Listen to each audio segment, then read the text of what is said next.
I, female, 33, found a hidden phone with another woman's texts in my husband's, male, 35 car, and now he's making me think I'm the crazy one. Throwaway for obvious reasons. God, this is hard to write. I've been married to my husband, male, 35, for 12 years, together for 14, and I thought everything was basically good. We have an amazing daughter, female, 8, who is literally the light of my life. She's in 3rd grade now and just got the lead in her school play, which is like one bright spot in this whole mess, I guess. I always thought we had a solid marriage. Not perfect, whose is, but good, you know? Like one of those couples that actually still liked each other. We've supported each other through a lot of stuff over the years. Like 2 years ago, I turned down a big promotion when his financial advising business was struggling. It would have meant moving to Chicago, so I stayed. His business eventually picked up again, and he was very appreciative at the time. He kept saying how he'd make it up to me someday, and I believed him. Anyway, about 8 months ago, things started feeling different between us. Like something was just off, but I couldn't put my finger on it. It wasn't anything major at first, just little things that kept adding up. He became super weird about his phone, always keeping it face down, taking it everywhere, even to the bathroom, which he never did before. And I noticed his password changed from our anniversary date to something new. When I asked about it, he got all defensive and said something about security protocols and client confidentiality. I was like, okay, you never needed that before, but whatever. Then he started working late, 3 to 4 nights a week, starting about 5 months ago. He said he was meeting clients who can only meet after business hours, which I guess makes sense for his field, but it was never this frequent before. And he used to text me during these late meetings with updates, but now, nothing, just radio silence until he walks through the door smelling like mint gum covering up something. Other changes I've noticed that are making me feel insane. New clothes that I didn't help him shop for. He never shopped alone before. Different cologne. He wore the same one I gave him for years and suddenly switched. Going to the gym way more regularly, which is good for his health, I guess, but the timing is suspicious. Being more critical of my cooking, which he used to love, less affectionate, no more random hugs or kisses. Started getting haircuts every 3 weeks instead of 6. Bought skincare products. This man has literally never used face wash before. Gets super irritated when I ask basic questions about his day. Password protected his laptop, another client confidentiality excuse. Started doing his own laundry, which would be nice if it wasn't so weird for him. I try not to be the paranoid wife type, honestly. I've never been jealous or suspicious before. I don't check his stuff. I've always trusted him. My sister says I'm actually too trusting and naive sometimes because I always want to see the best in people. Oh, I should probably mention that when I get stressed, I completely reorganize things. Like our entire pantry is now alphabetized because I couldn't sleep last night. It's just this thing I do. So last week, I was looking for a receipt in George's car. He said he kept the receipt for Jenny's new school shoes in there, and I needed it for the expense tracker I keep. I'm the one who manages our household budget because he's too busy lately. I was checking the center console and dropped a quarter, and when I reached under the cup holder to get it, I discovered this hidden compartment thing I never knew existed. And there was a phone. Not his regular phone. A whole separate phone that I'd never seen before. I literally felt like I couldn't breathe. My hands were shaking so bad I could barely turn it on. It wasn't password protected, thank God. And what I found? God, I feel sick even typing this. There were texts and photos exchanged with someone named Wendy that were clearly romantic and sexual. Like explicit. Like plans to meet up and things they'd done and wanted to do. Going back months. While I was at home with our daughter helping with homework and making dinner and thinking everything was fine. There were messages about how much he missed her and couldn't wait to see her again. I wanted to throw up. I confronted him that night. I just couldn't hold it in, even though maybe I should have thought it through more. I waited until Jenny was asleep, and then I just put the phone on the kitchen counter when he was getting water before bed. I asked him what the phone was, trying to keep my voice steady, even though I was dying inside. He looked shocked for like 2 seconds before his face completely changed and he got all composed and businesslike. It was scary how fast he switched. He told me it was just a work phone in this totally casual voice. Then I showed him the text thread with Wendy's messages. He immediately claimed Wendy is just a wealthy client who gets overly friendly sometimes, but he manages it professionally and it's part of the job to keep certain clients happy. He was talking to me like I was an idiot who wouldn't understand how the financial world works. And maybe I am. I don't know. I asked why he needed a whole separate phone just for one client, and he gave me this whole lecture about client privacy that made no sense. The more he talked, the more I felt confused about everything. But then I scrolled to the pictures they'd exchanged. I'm not going into detail, but they were not appropriate for a professional relationship, and asked if those were also for confidentiality purposes. I think I was shaking at this point. He completely flipped the script and started accusing me of invading his privacy and violating his trust by going through his things. Like somehow I'm the one who did something wrong here. He actually raised his voice, which he almost never does, and said I was snooping through his things and invading his privacy. I started crying, which I hate because it makes me feel weak and gives him the upper hand. And he just stormed out, saying we would discuss this when you're being reasonable. Being reasonable. He came back later that night and doubled down that there's nothing inappropriate happening and I'm overreacting and being paranoid. He made me feel crazy for even suggesting something might be going on. He actually said, "This is all in your head, Elizabeth, and you're making a big deal out of nothing, and maybe you should talk to someone about your trust issues." I felt like I was being tricked into doubting myself. The thing is, his 40th birthday is this weekend. His parents are flying in from across the country for this big celebration dinner at an expensive steakhouse downtown. They've booked a hotel nearby. Everything is planned and paid for. His mom, Diana, has always been kind of cold to me because I come from a middle-class background and they're more well-off. And his dad, Robert, partially funded George's business startup, so there's that whole dynamic too. I haven't said anything to anyone else about the phone. I keep going back and forth between thinking maybe I am overreacting. George says I tend to be dramatic sometimes, and maybe there is an explanation, and then remembering those messages and feeling sick all over again. I kept the phone. I hid it in my closet in an old purse I never use. And here's the weird part. George hasn't even asked about the work phone since our fight. Wouldn't you be frantically looking for a phone with supposedly confidential client information? But nothing. Nothing. That makes me even more suspicious. I honestly don't know if I'm going crazy. Part of me still loves him so much and wants to believe there's an explanation for all this. We built a life together. We have history. But another part of me knows exactly what this looks like, and I'm terrified of what happens next. His birthday dinner is in 3 days. His parents will be here. I don't want to ruin everything if I'm wrong, but what if I'm right? Sorry this got so long. And sorry for any typos or if this is all over the place. I'm a mess.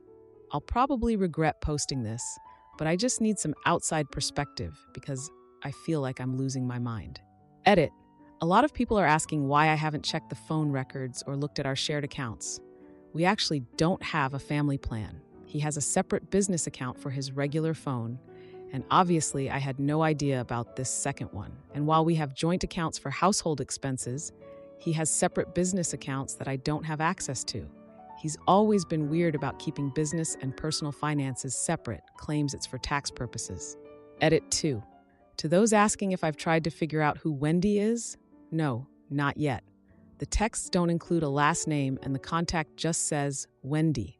I thought about going through his client list, but I don't have access to that information. I'm starting to feel like maybe I should do more investigating before confronting him again. I just don't know how without him catching me. Now for the first update. So a lot has happened since my last post. First, I want to say thanks to everyone who commented and messaged me. Like a bunch of you suggested, I decided to do more investigating before confronting George again. And wow, I really wish I hadn't found what I found. I charged up the secret phone after hiding it for a couple days. Had to wait till George was at work and Jenny was at school. There were dozens more messages between him and Wendy, going back months, and they were even worse than what I saw initially. Like, way worse. The worst part was finding messages about them meeting at the Hyatt downtown last month when George told me he was at a financial advisors conference in Phoenix. He literally texted me from the hotel bed with her while sending me pictures of a conference center he found online. Who does that? Sorry, this is probably going to be all over the place, by the way. My brain is just not working right. I've barely slept in days. Oh, and I figured out who Wendy is. Her real name is actually Jennifer, female, 29.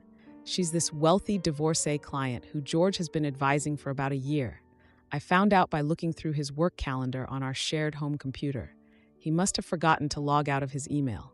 Her appointments were marked with just JW, but there was enough info in the emails to figure it out. Jennifer Winslow. She's literally 29 based on her LinkedIn photo. George has been acting so weird since his parents got here. Like he's coming home even later than before, probably spending time with Wendy Jennifer first, but then being super attentive husband of the year when his parents are around. Bringing me coffee, asking about my day in this fake interested voice, putting his arm around me whenever his mom looks our way, and he's been picking these tiny fights with me over nothing. Like last night, he got mad because I bought the wrong brand of coffee, the one on sale. Sorry for trying to save money while you're spending it on hotel rooms with your girlfriend. Yesterday, we all had breakfast together at this fancy place downtown that his parents picked. The whole thing was so awkward. Diana asked if I was sleeping well because I looked tired. I told her I was just stressed. Robert asked George about the business, and George got defensive and quickly changed the subject to talk about some investment that's doing really well. At one point, I mentioned George's late-night client meetings, and he gave me this look across the table. His jaw was doing that tense thing it does when he's super angry. Then Diana mentioned bringing a special gift to the birthday dinner tonight, saying it's something George has wanted for years. Robert was all proud, saying George would love it. George said I'd love it too, and I had to go to the bathroom because I thought I was going to throw up. I sat in that bathroom stall for like 10 minutes, trying not to have a complete breakdown. When I came back, they were all laughing about something and just stopped when they saw me. It was so awkward. At first, I thought about confronting George privately again before the dinner, but honestly, what's the point? He'll just lie again and make me feel crazy for questioning him. I mean, he literally looked me in the eyes and lied about that phone right to my face. How do you come back from that? The birthday dinner is tonight at this really expensive steakhouse downtown, the kind where they don't even put prices on the menu. His parents picked it, of course. I've been going back and forth all day about what to do.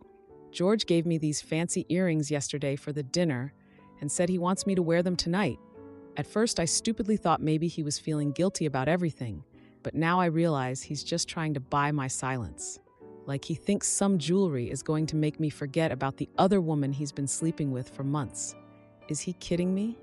I've decided I'm bringing the secret phone with me to the dinner. I don't know exactly what I'm going to do with it yet.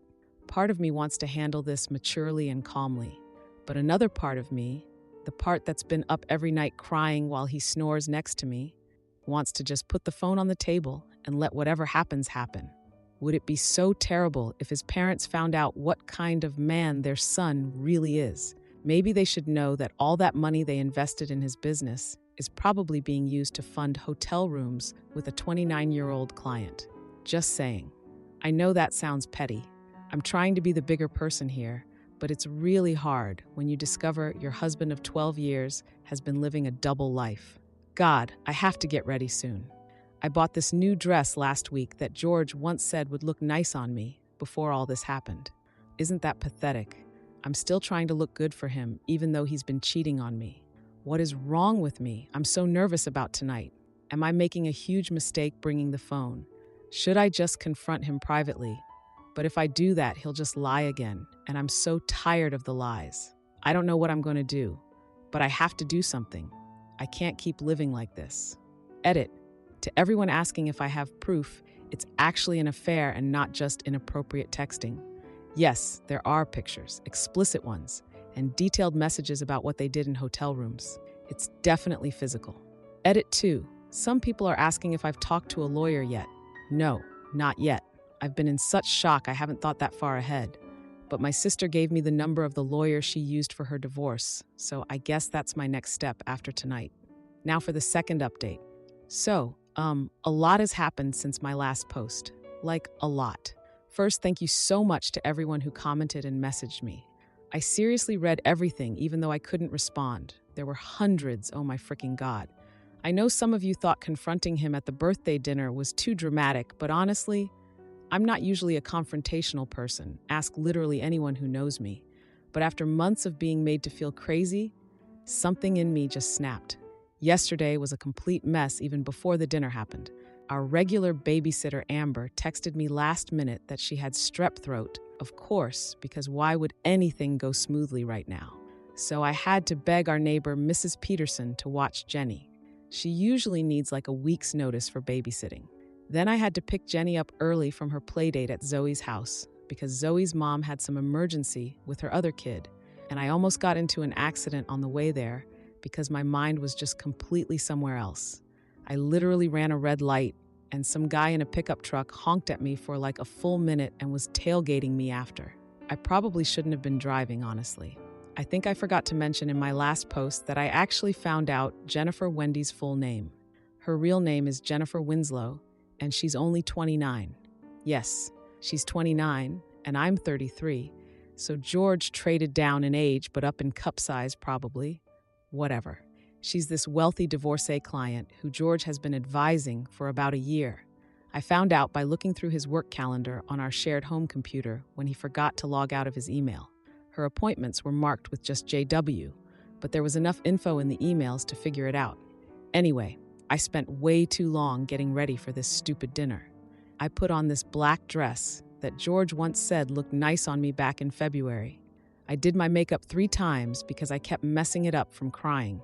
I almost called the whole thing off like 5 times, but I kept thinking about all your comments saying I deserved to know the truth and needed to stand up for myself.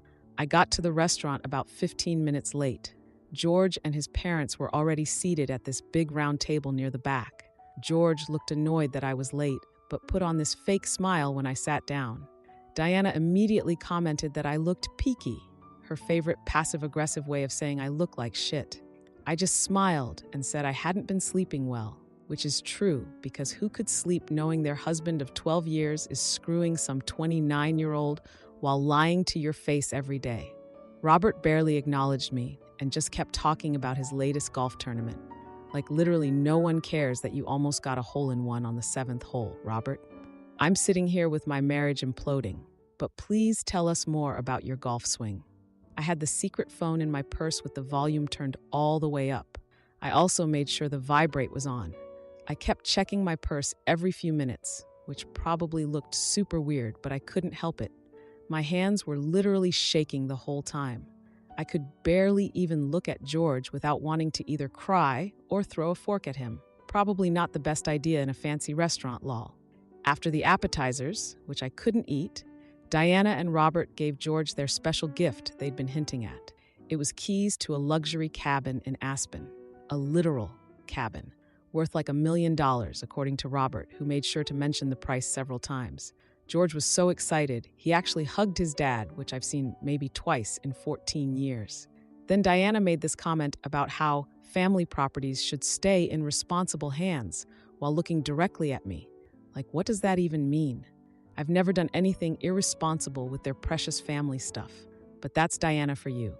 Always making sure I know I'm not really part of the family even after 12 years of marriage and giving them their only grandchild.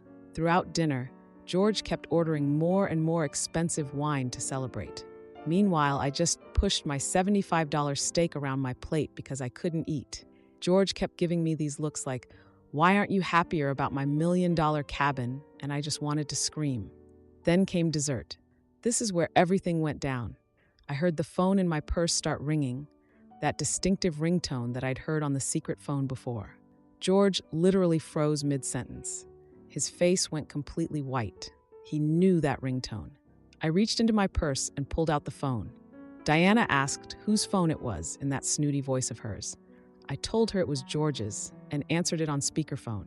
Jennifer Wendy started talking about waiting for him in lingerie and having their weekend bag packed for the cabin. George tried to grab the phone but knocked over his wine glass instead. Red wine went everywhere, all over Diana's white blouse. Robert got really angry and asked what was going on. Diana looked shocked. George was frantically trying to grab the phone, but I held it away from him. I was surprisingly calm. I told his parents this was George's secret phone that he uses to contact his mistress and that he'd been having an affair for at least 7 months. George tried to claim it was all a misunderstanding, that Jennifer was just a client who got too attached, that I was making things up. Robert stood up fast and told George they didn't raise him to be this kind of man. He said something about integrity and family values. Diana started crying and kept saying, "We didn't raise you like this," over and over. Then Robert took back the cabin keys and put them in his pocket. George was panicking at this point. He told his parents I was emotionally unstable and making things up because I was jealous of his success. He actually tried to make it seem like I was the crazy one again, even with the evidence right there on speakerphone. I couldn't believe he was still trying to make me doubt myself in front of his parents. I told him I'd known for weeks. I found the phone in his car, saw all the texts and pictures, and knew about the Hyatt downtown when he said he was in Phoenix. I told him I knew everything and that he made me think I was crazy for suspecting anything. The restaurant manager came over because we were causing a scene. Robert threw some cash on the table and said they were leaving. Diana told me they were disgusted and heartbroken. Then she and Robert just walked out. George ran after them, leaving me sitting there alone with everyone staring at me. I grabbed my purse and left. When I got home, I checked on Jenny, who was asleep, thank God, and just crashed. I was so emotionally exhausted, I fell asleep in my dress and makeup, which I've literally never done before in my life. This morning, I woke up to 32 missed calls. 32. 15 from George, alternating between angry, "How could you do this to me?" and "Please give me another chance." 7 from Diana. The first few blaming me for the scene at the restaurant, then later apologizing after George apparently confessed everything. 5 from George's business partner asking what happened.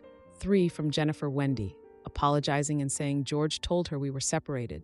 2 from my sister George finally came home around noon. He admitted to the affair but tried to blame it on feeling unappreciated after I wouldn't move to Chicago for his business opportunity 2 years ago. Like I'm somehow responsible for him cheating. He kept saying how it just happened and it didn't mean anything, and all the classic cheater excuses. He begged for another chance, said it was just a stupid mistake. I just felt nothing, like completely empty. Oh, and get this. Robert and Diana called to tell me they've transferred ownership of the cabin to a trust for Jenny's education instead of giving it to George. I guess that's their way of saying they're on my side. I don't know. Diana actually apologized for how she's treated me over the years, which was unexpected. I'm meeting with a divorce attorney tomorrow.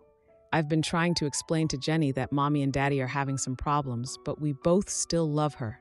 She keeps asking why Daddy slept on the couch last night. This is the hardest part of all this. Everyone keeps asking me if I'm okay, and honestly, I don't know.